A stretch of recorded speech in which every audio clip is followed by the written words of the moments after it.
Hi everyone, welcome back. So we're going to wrap up our discussion about federalism. This is Federalism, There and Back Again, the sequel.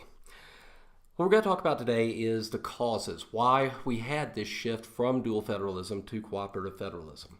So let's jump right in. There are several of them. We're going to talk about each one of these later in more depth, but for now let's just go through and list the several causes of this switch. The first one starts with the Senate and the 17th Amendment.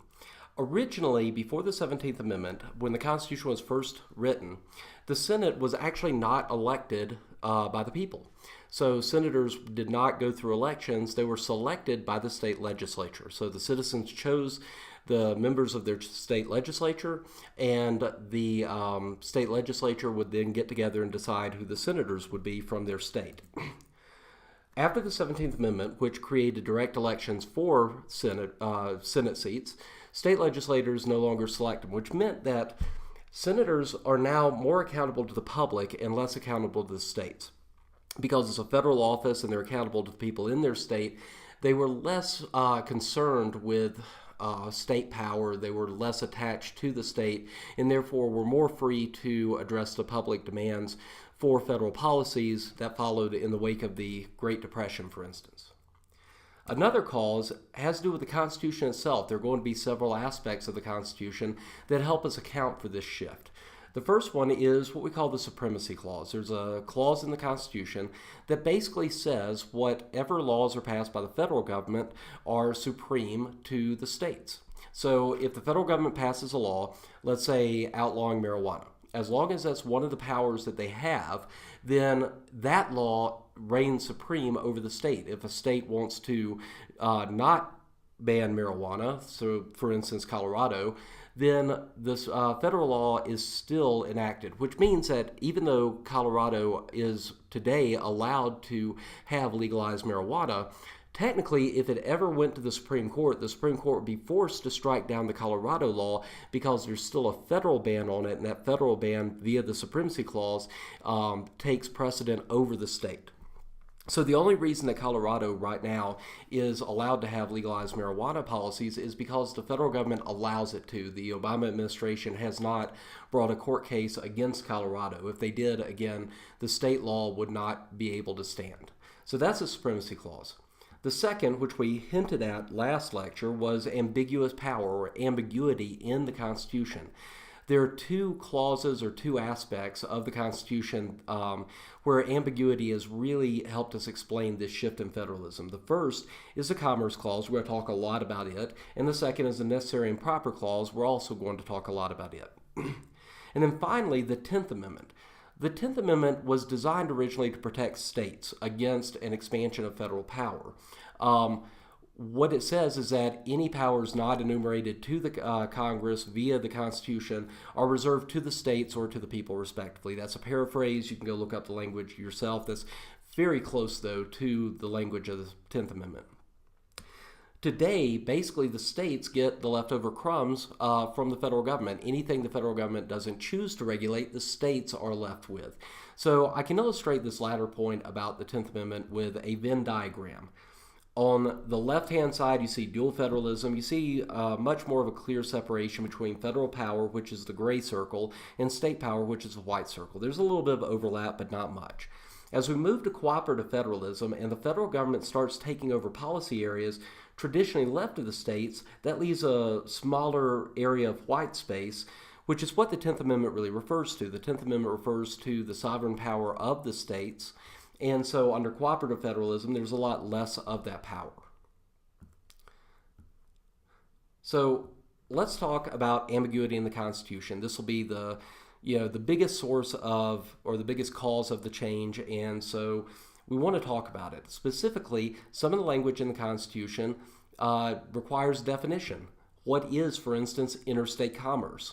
What does necessary and proper mean? Remember that Article 1 enumerates powers to Congress. And Article 1, Section 8 enumerates powers specifically to Congress.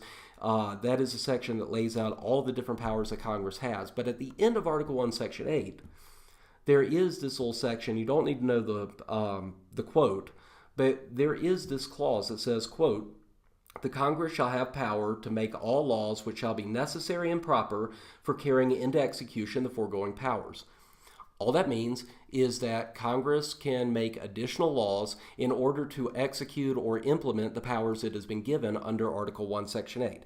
Let's say that Congress, for instance, wants to collect taxes. That is clearly a power that's given to it in Article 1. How does it collect taxes? How does it go around and physically get the tax money from the individuals?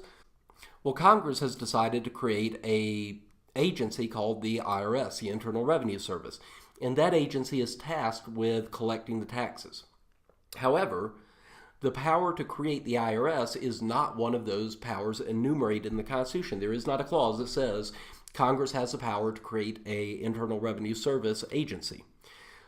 But via the necessary and proper clause, the Congress has viewed an agency called the IRS as necessary and proper for collecting the taxes. Collecting taxes is one of the powers it's given. So you can understand how this clause, the necessary and proper clause, provides more leeway for Congress to enact policies as long as it's one of those enumerated powers. So that begs the question, what does necessary mean? And what is proper? The Founding Fathers never really defined those terms, which leaves open to future generations to go back and redefine what is meant by necessary and proper or to reinterpret it. So how would we answer the question, is the IRS necessary and proper for collecting taxes? Well, the reality is that the Supreme Court gets to answer those questions. Whenever there's ambiguity in the Constitution, it is the Supreme Court that has a final say over the interpretation of that language. So let's talk about the Supreme Court. You'll notice up in the top behind the causes is an acronym that we use very commonly. It's SCOTUS. SCOTUS simply stands for Supreme Court of the United States. And the word Supreme Court is kind of long, and if I put it in the lecture, it'd take up a lot of space. And in the past, I used the abbreviation SC, just SC to stand for the Supreme Court, but that confused some people who were wondering what South Carolina had to do with all of this. So instead of trying to cause confusion with abbreviations, I simply put the acronym SCOTUS. So anytime you see SCOTUS, we're just talking about the Supreme Court. Okay, the first court case that we're going to talk about is McCulloch v. Maryland, and it's in 1819 when the Supreme Court decided this. Now, you don't need to know the dates. The dates can help you, but it's not something you need to memorize. The case and the major point, which below will be highlighted in red, are what you need to know. McCulloch v. Maryland combined the necessary and proper clause with the supremacy clause. And specifically, it said that Congress, as long as it can show a connection to Article 1, Section 8 powers, it can act as it pleases. So all Congress has to do is make a connection between the law it's passed and one of those Article 1, Section 8 powers, and McCulloch v. Maryland, the Supreme Court said the necessary and proper clause allows that. So going back to Obamacare, the Congress can say that uninsured people affect interstate commerce, and regulating interstate commerce is a power that Congress has. Therefore, Congress can pass what's known as the individual mandate. They can require everybody to buy insurance as a way to address uninsured and the effect on interstate commerce that people without health insurance can have. So hopefully you understand, again, whether you agree with it or not, hopefully you can understand at least the rationale behind some of these laws. You can also, I hope, see how by saying the supremacy clause means any law passed by Congress automatically takes precedent over state laws, and that any law passed by Congress that can show a connection to Article 1, Section 8 powers is valid and something Congress is allowed to do. What that means is that that greatly expands the regulatory authority or the powers of the federal government.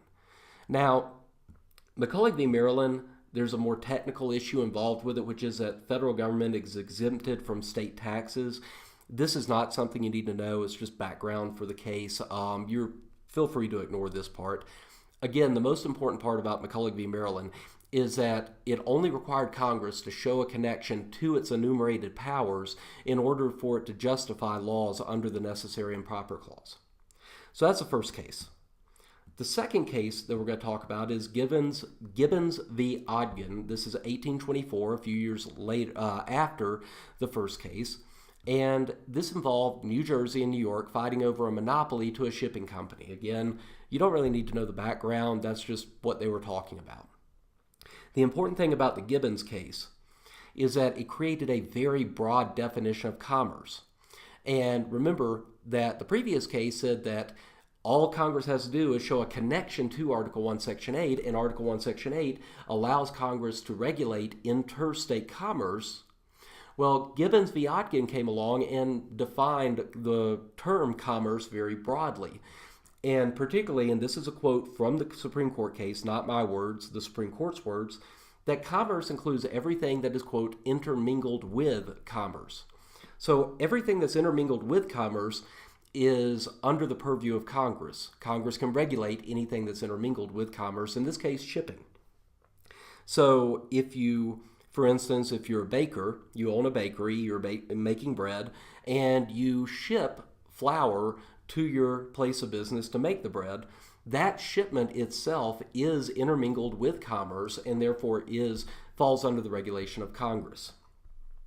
Hopefully you can see how together these two rulings provided a strong rationale for shifting authority from the states to the federal government. And what it means is that Congress and the federal government gets a lot more regulation power, regulatory power, as a result of these two cases. As I mentioned before, questions about federalism and particularly the Commerce Clause are very central to the expansion of federal power. If you want to understand why today Congress is allowed by the Supreme Court to do so much more in terms of regulation and policymaking than it was able to do originally, it is this broadening of the definition of commerce.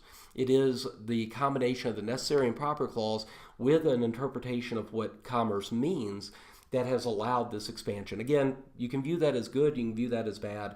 This is, the point here is simply why did this occur, and this is one of the biggest explanations.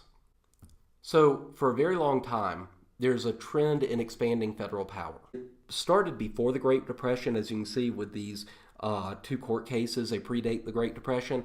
After the Great Depression, the public started demanding more federal involvement and more federal policymaking role in addressing some of the national problems. And so it accelerated after that. But after the Great Depression, we had a very long, decades-long trend of expanding power, and there was this clear trend towards cooperative, or what some people call coercive, federalism.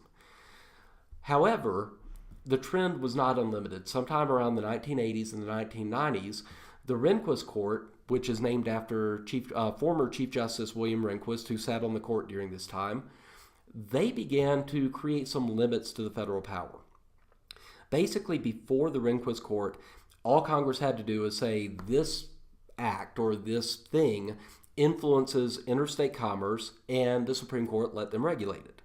Which, again, if you think about all the things that are intermingled with commerce, that's a wide range of policies. It's a wide range of behaviors that the federal government can regulate. So after the Rehnquist Court and with a series of cases, the states were no longer allowed to have a free ride on the Commerce Clause. The Supreme Court was going to start cracking down on some of the justifications that was being used by Congress. There are a lot of cases during this period of time that place restrictions on the Commerce Clause. One of the more notable ones and the more important ones is U.S. v. Lopez in 1995. Now, the Lopez case involved the Gun-Free School Zone Act of 1990. And the Gun-Free School Zone Act of 1990 prohibits firearms within 1,000 feet of schools. So if you own a firearm, you, under the law, were not allowed to bring it within 1,000 feet of school. The idea was to reduce school shootings or to address the problem of school shootings. Congress, in passing this law in 1990, argued that school shootings, quote, affect interstate commerce. Now, if you're anything like me, first of all, congratulations. And second of all, you kind of have to wonder, okay, exactly how do school shootings affect interstate commerce? And I hate to be morbid about it, but it seems like the rationale is a little bit of a stretch. And if it seems like a little bit of a stretch to you, then the Supreme Court actually agreed, and they argued in Lopez, or ruled in Lopez, that Congress has to show an empirical connection. Empirical means something that can be verified with actual evidence, right? So they're going to have to show that, there's an empirical evidentiary connection between what this Congress is wanting to regulate and interstate commerce. Another way to say that is that whatever act the Congress wants to regulate, it actually has to affect interstate commerce, and Congress has to actually show that it affects it. In other words, Congress saying it so doesn't make it so. So that was one of the major limitations placed on the federal government by the Supreme Court during this period of somewhat of a backlash under the Rehnquist Court that, limited the expansion of the federal government into areas where, the states had traditionally overseen it. So that's how we got from there to here. Let's talk about some current debates. We're going to talk about two in particular, but today this question of federalism is central to a lot of the debates, right? And most of the debates involve some type of competing interpretation of the Commerce Clause. In other words, what affects interstate commerce, what is commerce, and also the Necessary and Proper Clause, which basically asks what can Congress not do. If Congress can do anything that's necessary and proper, and almost everything is related to Congress, then almost everything is related to commerce, then what is the limit of the federal government's powers? So we're going to come back and talk about that. The two examples we're going to talk about are partial birth abortion and Obamacare. Now, I understand that these are two very controversial issues, and I want to say at the outset, nothing we're going to talk about regarding these issues is intended in any way to try to persuade you to take one side or the other of the issue. Everybody's going to have some strong personal opinions about both of these issues, and those personal opinions are largely irrelevant. What we're wanting to understand is how these debates are rooted in the debates about the Commerce Clause, the Necessary and Proper Clause, and the general debate about federalism, which is how much power should the federal government have versus the states.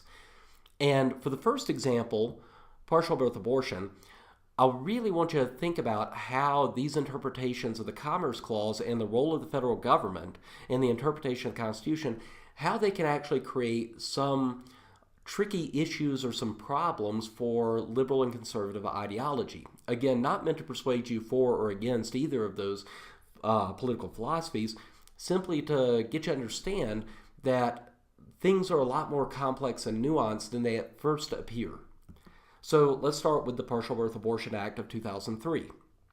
Let's play a game. I'm going to show you a quote from the actual law. This is not a paraphrase. This is an actual quote from the Partial Birth Abortion Act of 2003, which was a bill promoted by Republicans in Congress at the time.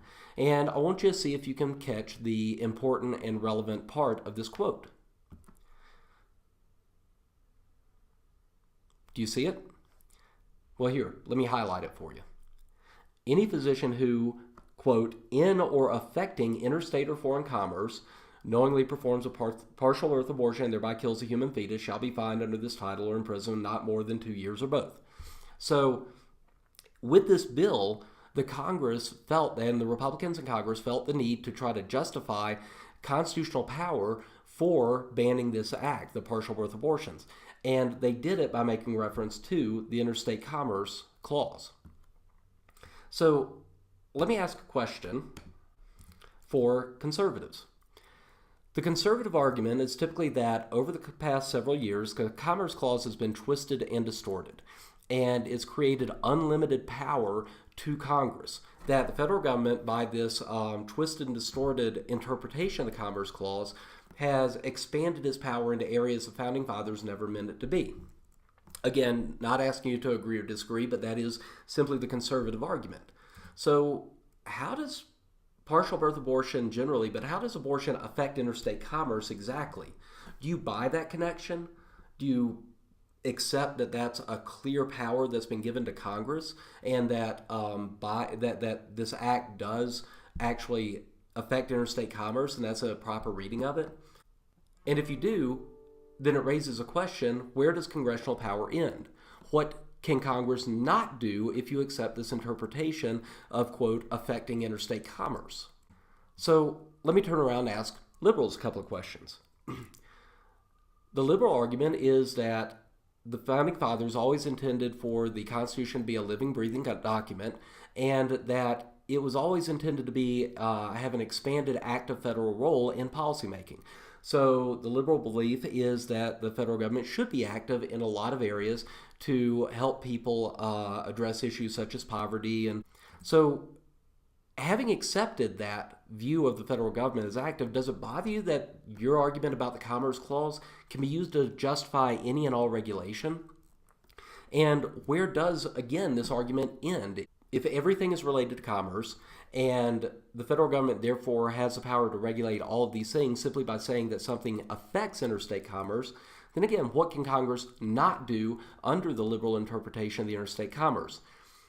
You have to accept, whether you're liberal or conservative, that the Founding Fathers did intend there to be limitations on the federal government. That's why they enumerated powers, and that's why they left the other powers to the states. And the debate between conservatives and liberals for the last probably 100 to 200 years has been about which role the federal government should have. The liberal view is that it should be more active. The conservative view is that it should be less active and more limited. And yet, the question becomes, where is that limit? Where is that line on federal power? Okay, let's take another example, Obamacare or the Affordable Care Act. Now, the Affordable Care Act, again, is a controversial measure, and some parts of it are more controversial. This is one part that is not very controversial, which is that the law eliminates pre-existing condition bans by insurance. What that means is that before the law, if you were very sick and did not have insurance, you went to an insurance company, the insurance company would often deny you coverage. They'd just say, we're not going to cover you because you're already sick and we're going to have to pay a lot of money for your illness. The Affordable Care Act banned that practice. Insurance companies must accept everybody, whether they're sick or not. They must accept everybody, whether they have a pre-existing condition or not. So that raises a question. What stops people from gaming the system? All right, what would prevent somebody from going without insurance for years, not having to pay premiums to the insurance company, waiting until they got very ill, and then suddenly buying insurance and forcing the insurance company to pay for their illness? Imagine if, God forbid, you had a serious illness such as cancer. If people had not been paying insurance premiums to the insurance companies for years, they suddenly were diagnosed with cancer, then they went to the insurance company and received insurance, and the insurance company had to pay for their treatment. Those treatments run hundreds of thousands of dollars, and the small amount monthly premium the person would pay to the insurance company would not cover that. So what that means is that the insurance companies, a lot of them, would go out of business overnight if people started gaming the system that way. It's because to avoid that situation, which could lead to the collapse of the insurance market, that the Congress and the Affordable Care Act decided to create what's called an individual mandate. Basically, everybody has to buy insurance under the law. You have to buy insurance whether you're sick or not, and if you don't, then you pay a penalty or a fee each year that you go without insurance. The idea is that if everybody has insurance and everybody's paying premiums, some people are not going to be sick and the premiums are going to end up being profit for the insurance company. Other people are going to be sick and the insurance company is going to lose money on those people. But you pull everybody together, the sick and the not sick, and the insurance companies can be profitable. Now, let's go through each one of these aspects. A pre-existing condition ban affects interstate commerce. That is not something anybody debates. Republicans, Democrats, Libertarians, Green Party, almost everybody accepts that the pre-existing condition ban is something that Congress has the power to do. So again, that's not something that's even debated. The more controversial item is this individual mandate, and the question is an individual mandate necessary, and is it proper for ensuring that people do not game the health insurance system by waiting until they get sick to buy insurance? Let's take a step back from the Affordable Care Act, or Obamacare, and let's talk about some background on Supreme Court cases. The Supreme Court has consistently ruled over the years that the federal government has the power to regulate non-economic activity if it can show that it affects interstate commerce. A couple of famous cases involve wheat production. There's a farmer who grew wheat on his land. The federal government had enacted a law to limit how much wheat can be grown by farmers. Now, if the wheat were being used to be put on the market and sold across state lines, then that clearly is something that Congress can do. What the farmer argued, however, is that he was not selling the wheat. He was using it for his own purposes. He was making bread for his family. He was using it for feed for his animals and other uses. So this wheat was not even being sold on a market, let alone a market that crossed lines. So he argued that his growing of wheat did not affect interstate commerce. The Supreme Court actually disagreed with him and argued that whenever he uses his homegrown wheat, that is wheat that he is not buying at a market. He's not purchasing it. And because he's not purchasing it, that's a reduction of sales on the interstate market, and therefore he is affecting interstate commerce. Again, not asking you to agree or disagree with it, simply outlining the Supreme Court's rationale for this. And so the Supreme Court has ruled that, yes, federal government can limit wheat production on people's private property, even when that wheat is being used for themselves and not being sold on the market. Another case very similar to this is a California case, because of course it's California, it's going to involve growing marijuana. And some people were wanting to grow marijuana for their own personal consumption. They, just as the wheat farmers did, argued that they were not selling it, they were not putting this product on the market, they were simply growing it to be used for themselves. That never crossed state lines, and that the ban on growing marijuana on your own home violated or was an expansion of federal government, that the federal government had overstepped its regulatory ability. Again, the Supreme Court disagreed and said that both actions actually, quote, affect interstate commerce. So that's the first thing to understand in terms of the debate about Obamacare and the Supreme Court background, is that the Supreme Court has consistently ruled that federal government can regulate not economic activity if it affects commerce, and particularly interstate commerce. It is that intermingled with and affecting language that allows the federal government to regulate more things. Second, necessary and proper clause. The Supreme Court has said that Congress has to show that the law helps achieve the regulation of commerce. Now, that's a bit of a lower standard than, a strong, strict empirical connection to it. But if Congress can show that a law helps achieve the regulation of commerce, then it can justify the law and can engage in that regulation. Going back to the Lopez case, they ruled that banning guns was not necessary for preventing school shootings, that there were other options, according to the Supreme Court, available to the federal government other than banning guns around a school zone that could help prevent school shootings and therefore achieve the regulation of commerce. So back to the individual mandate. Those who argue that the individual mandate is unconstitutional, they make a distinction between economic activity and non-activity. What they argue is that government is essentially forcing citizens to engage in commerce.